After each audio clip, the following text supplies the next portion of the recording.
Mike Owens here. Today I'm joined by Dave Schmullinson, or as you might know him, the Schmo, one of the leading MMA personalities in the game today. Dave, always a pleasure, my man. How are things with you Hey, today?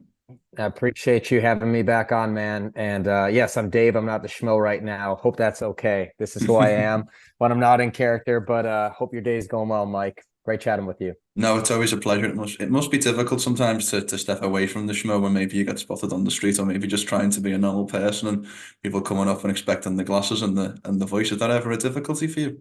They think you could just turn it on right off the bat and be the schmo. And I can when I have the glasses, and I know it comes with the territory. And look, when I created it, I knew it would take a life on its own. I had no idea where it would go, but it comes with the territory. I don't have to sit at a desk and do a 9 to 5. I get to be a schmo for a living. So I can't complain. The schmo can't complain. I love it. If that's what I have to balance through my everyday life, I'm doing something okay. Yeah, good problems to have. Good problems to have. Well, you mentioned there about being a full-time schmo.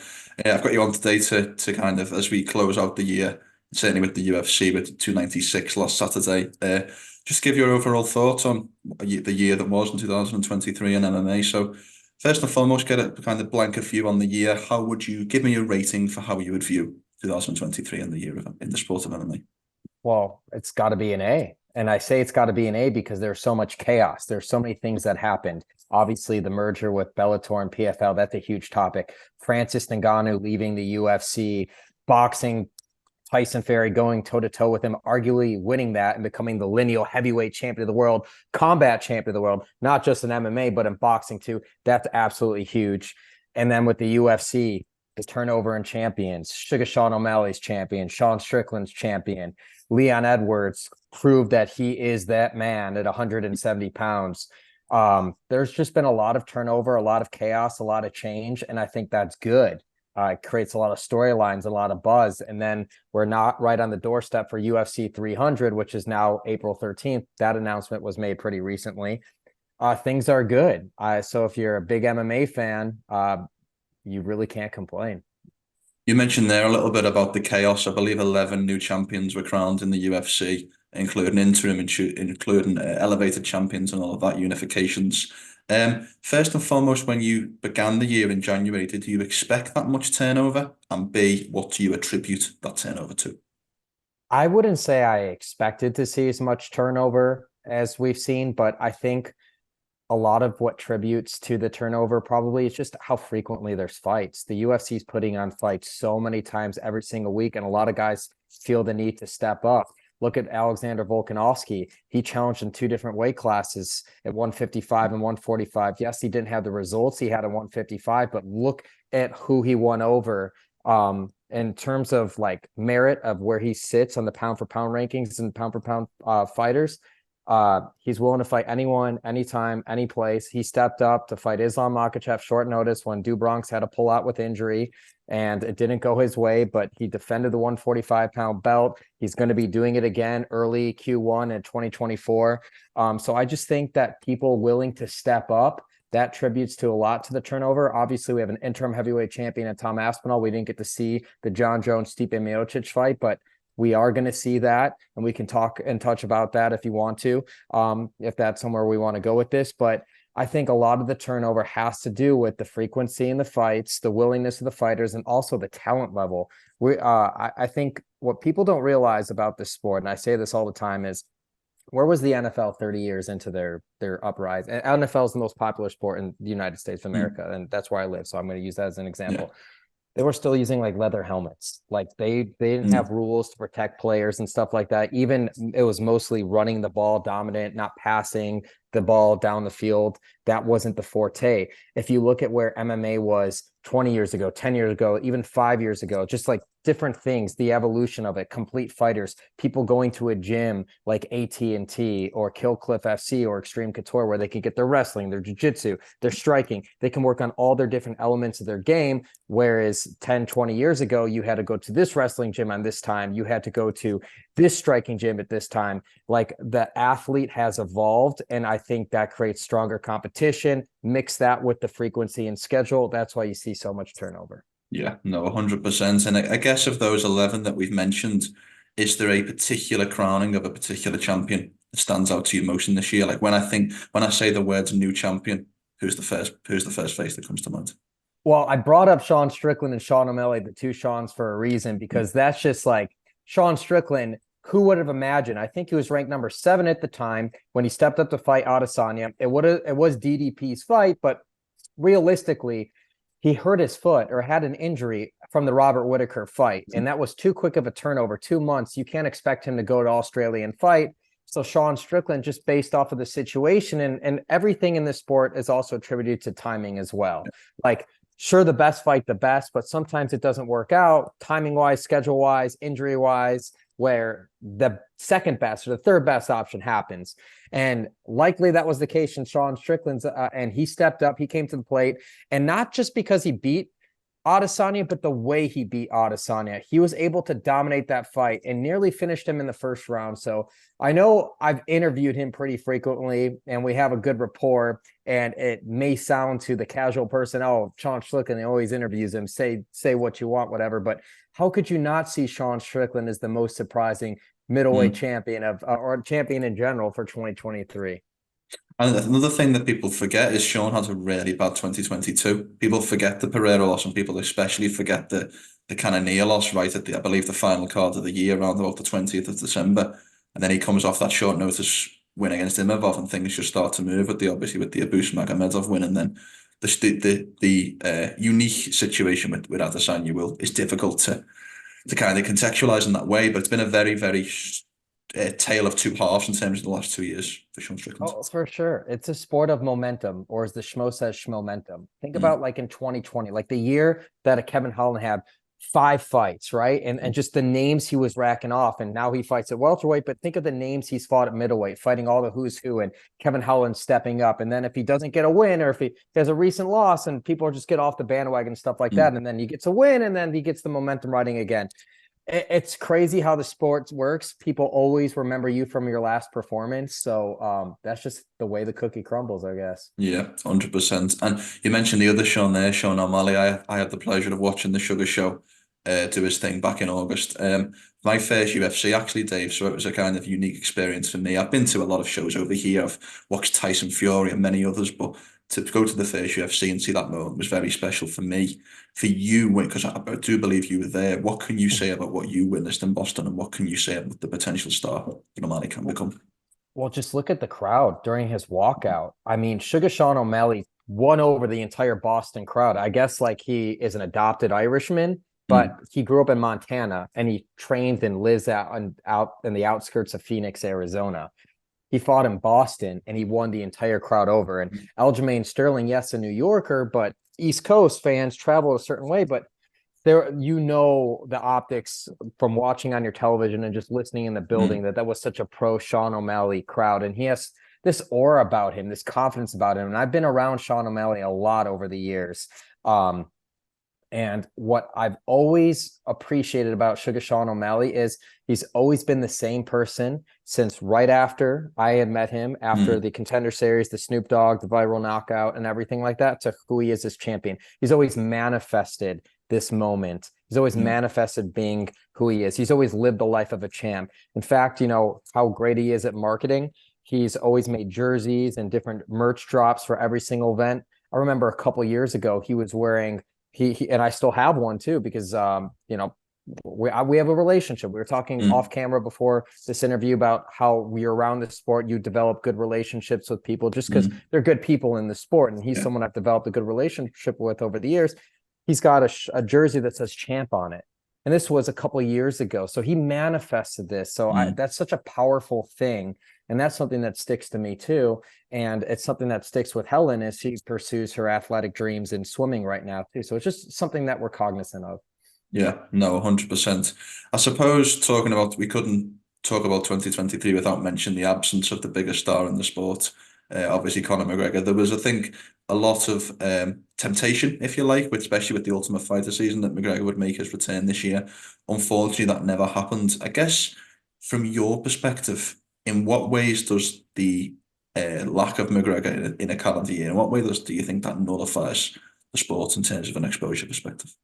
Well, without a doubt, when you think of MMA, if you think of combat sports, you think of UFC, you think of Conor McGregor. He's the biggest star in the sport. Like he is the Michael Jordan of Mm, MMA, and it's not even close. Like in terms of star power, in terms of just popularity, and people like when mm, people think of UFC, they think of Conor McGregor, yeah. and he has not been active in the past couple years, but every single time someone gets the opportunity to bring up his name or they want to discuss big fights, his name gets brought up because he could fight anyone and the arena will be sold out. That's just the brand that he's built. He's larger than life. Everybody knows who he is.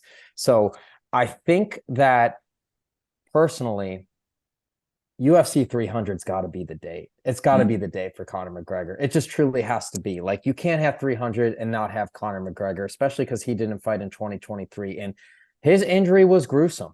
Chris mm. Weidman's injury was gruesome. Anderson Silva's injury was gruesome. Like these are very difficult things to overcome, and it just took a little bit more time than people anticipated. And also the whole USADA situation that plays a role into the whole thing.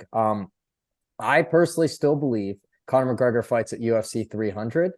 And I lean towards Michael Chandler, but if somebody swoops in there, I'm not going to be surprised if they make the Nate Diaz trilogy, right? Mm, I think if you're talking about what names, I don't necessarily think that Dustin Poirier, that fourth fight, is there right now. That fight's mm. always there, not for 300. I think it's Chandler or I think it's Nate Diaz, the trilogy. That's just my thoughts.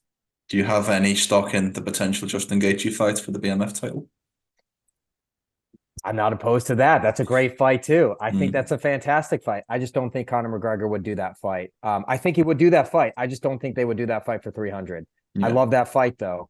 But if let's say he beats Chandler, I could easily see that being the next fight. Yeah. I can. Or Nate Diaz, I could see that being the next fight. I just don't see that for 300. But I wouldn't be opposed to it. That would be Yeah. fucking awesome actually. And I didn't think about that. That's a good thought. Look, the first three matchups for 300 were announced this morning or yesterday, depending on where you are. Yuri Prochazka versus Alexander Rakic, Aljamain Sterling moving up to 145 to face Calvin Kattar, and Bo Nickel versus Cody Brundage. There's been a lot of speculation about how stacked 300 will be. If you had to give me an idea, maybe not necessarily names, but maybe in terms of titles or terms of key matchups, what do you anticipate the UFC 300 card ends up looking like? Well, I just want to say this. I love Bo Nickel or Schmo Nickel, but initially when I saw and all respect to Cody Brundage too, but I would have loved to have seen Bo Nickel. I know Joe Pyfer got matched up for Mm, February, I believe, but him versus Joe Pyfer would have been great. Or even an Andre Petrowski. I know Andre Petrowski wants him. He was also on that card back in UFC in Boston mm, pay-per-view. I know he's been calling out Bo Nickel's name. I would have loved to have seen those stylistically. mm, Brundage will be a great fight too. We knew Aljamain Sterling was making his featherweight debut. He wanted Max Holloway, and then Calvin Kattar had been offered to him and linked to him. And he said to me in an interview and other people's recently as well mm, that he would take that fight. So I'm not surprised that we get that matchup in there as well.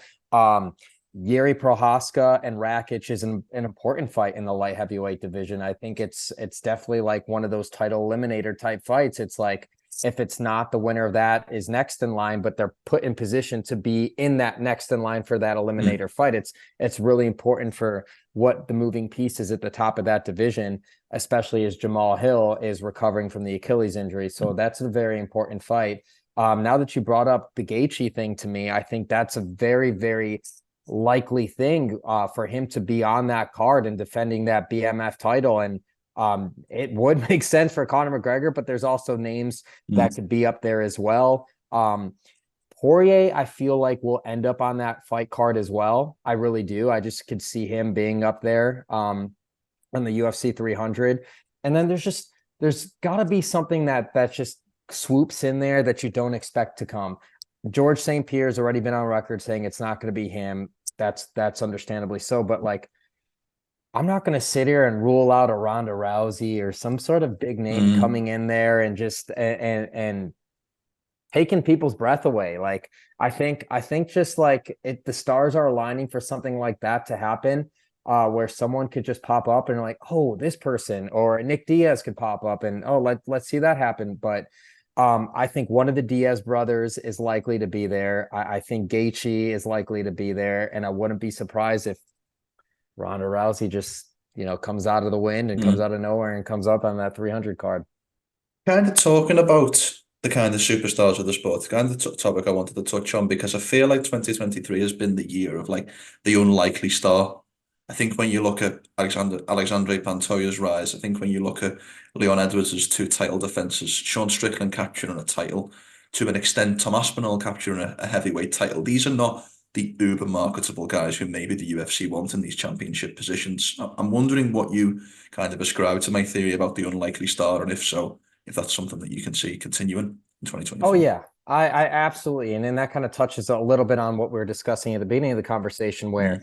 there is so much more talent and so much more dedication to the sport as it continues to evolve. The frequency of fights, I think that the gap, especially in these top 15, is it's the margins are getting narrow and narrow and narrower. I think that's what you saw, and I think we're going to continue to see that trend.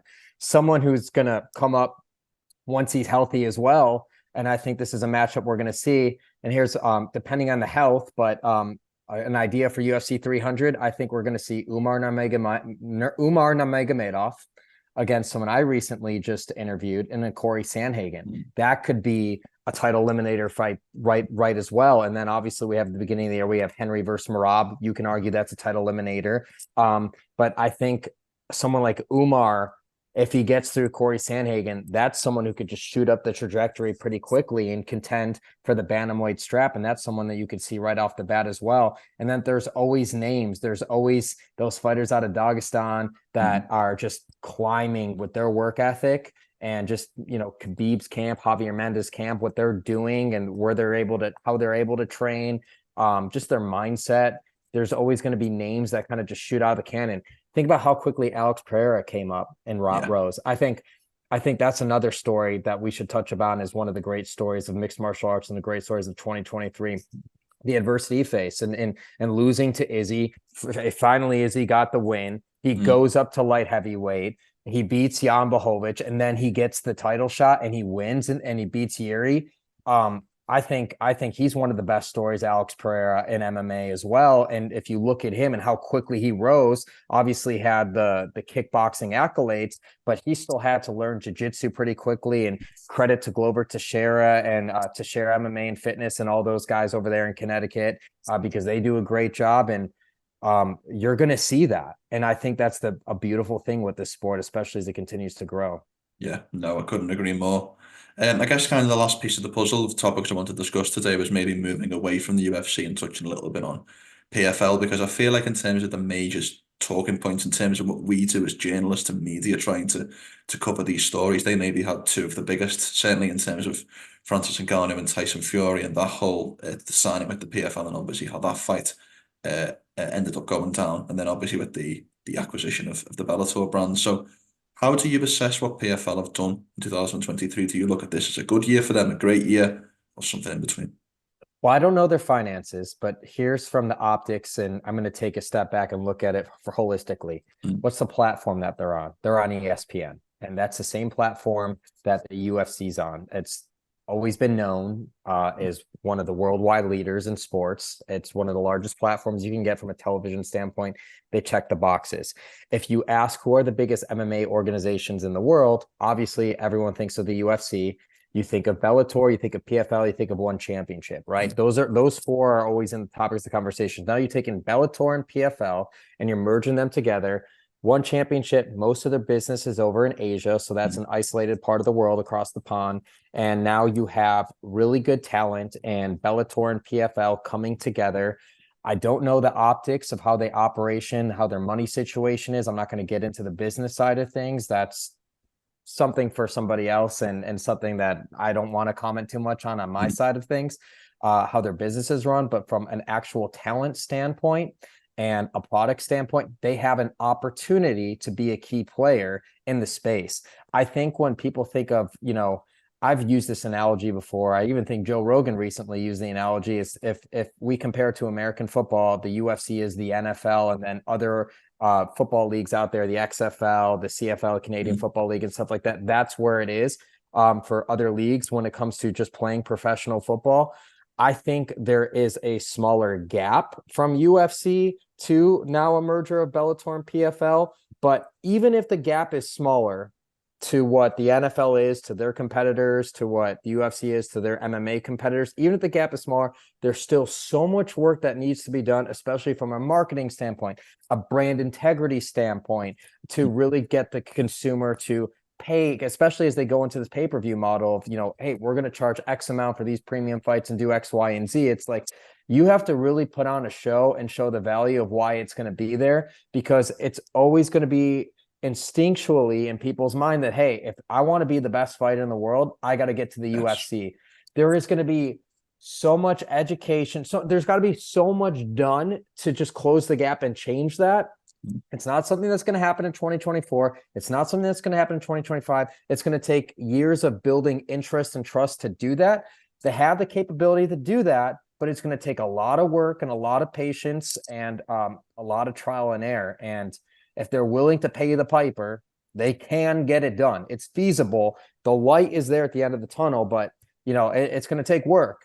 But I think it's great for the sport. I think they have a great opportunity. And if I was in those shoes, I would do whatever I can to differentiate what my product can offer than what the UFC is currently offering. Don't try to model what's already being done at the top. Separate yourself by something so different and so unique that people will want to tune in. And just, try not to compete with them, compete with yourself. Focus on staying in your lane. That's what I would do. And they have an opportunity to do it, but we'll see what they do over time. What do you feel like are the keys for success to PFL at the moment? I mean, it feels pretty open-ended in terms of the Bellator brand will still stay open, and there will be, I believe, 8 or 12 championship cards throughout the year, mainly non-US based. There'll also be the PFL season and then the various qualifying leagues to get into the $1 million tournament. What do you think are the keys to success? Because it does feel pretty saturated in the moment, and a lot of fights and a lot of competitions with under one brand. Great question. I would find a way to merge the brands. I don't know what that looks like. I don't know what the naming looks like, but I whatever kind of group think and group studies that you do together, I would find a way to merge these brands and create a unison.